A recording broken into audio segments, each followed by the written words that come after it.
यमुनानगर में सीता अपने बेटे कुशल के साथ रहती थी। बेटे कुशल के बड़े हो जाने पर वो उसकी शादी पास ही के गांव की एक लड़की खुशी से करवा देती है। बहू, तुझ जैसी खूबसूरत बहू तो इस पूरी सोसाइटी में किसी की नहीं। बस अब तू इस घर की सारी जिम्मेदारी उठा ले तो मेरी चिंता खत्म। ये ले इस घर की चाबी, अब से ये तेरे हवाले। माँ जी, आप चिंता मत कीजिए, मैं इस घर का पूरा ध्यान रखूंगी। देखिएगा, आपको शिकायत करने का भी कोई मौका नहीं मिलेगा। मैं आपके लिए गाजर का हलवा बनाकर लाती हूँ। शादी के कुछ ही दिन बाद खुशी के तेवर बदलने लगते हैं। माँ जी, मैं आपसे कह देती हूँ, मैं इस घर की बहू हूँ, कोई नौकरानी नहीं जो हर समय आपकी बात मानूं। बहू, मैं तो बस ये कह रही थी कि तू हर समय फोन पर ये किससे बात करती रहती है। हर समय तेरा फोन बिजी आता है। ये बात कुशल को पसंद नहीं बेटा।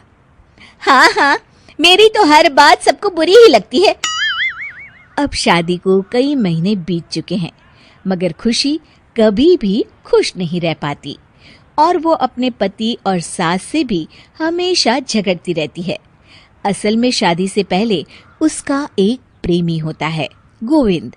वो उससे आज भी छुप छुप कर मिलती है। गोविंद, मैं अपने पति और सास के साथ खुश नहीं हूँ, चलो ना हम भाग जाते हैं।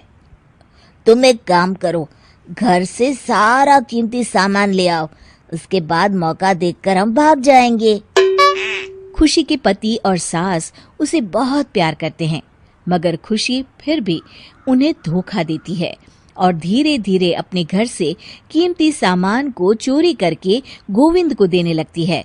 उसकी सास को घर से सामान चोरी होने का संदेह होने लगता है।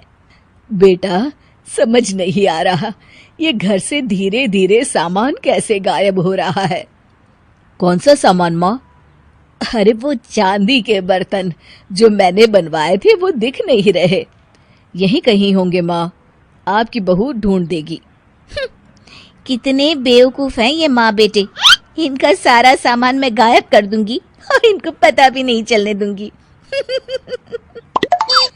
और इस तरह से धीरे धीरे खुशी घर का सारा कीमती सामान चोरी करके गोविंद के पास रखवा देती है और कुछ महीनों बाद उनके पास बहुत कीमती सामान इकट्ठा हो जाता है और दोनों भागने की योजना बनाते हैं।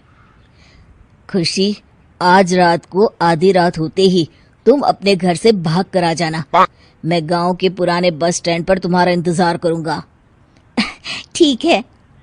खुशी अपने कपड़े और गहनों की पोटली बांधकर पुराने बस अड्डे पर पहुंच जाती है और देखती है कि वहां तो कोई भी नहीं है। खुशी कुछ घंटे वहीं खड़ी रहती है और फिर गोविंद के कमरे पर जाती है। वहां पर भी बड़ा सा ताला लगा होता है।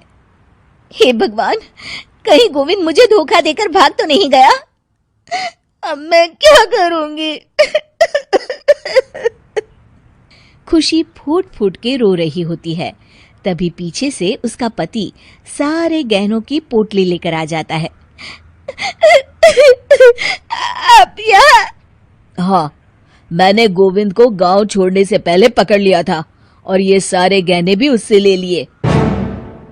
आपको सब पता था कि मैं आपको और माँ जी को धोखा दे रही थी।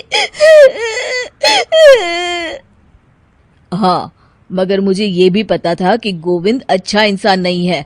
अगर मैं तुमको समझाता तो तुम कभी नहीं समझ पाती, इसलिए मैं चाहता था कि तुम्हारी आंखें खुद खुले। मुझे माफ कर दीजिए। कोई बात नहीं खुशी, मगर हमेशा ये याद रखना कि तुम्हारे अपने कभी भी तुम्हें धोखा नहीं देंगे। माँ और मैं तुम्हें बहुत प्यार करते हैं और हम दोनों चाहते हैं कि खुशी खुशी खुशी हमारे घर रहे, क्योंकि तुम ही तो हमारी खुशी हो। हाँ, मैं आज के बाद आपको और माँ जी को कभी निराश नहीं करूंगी।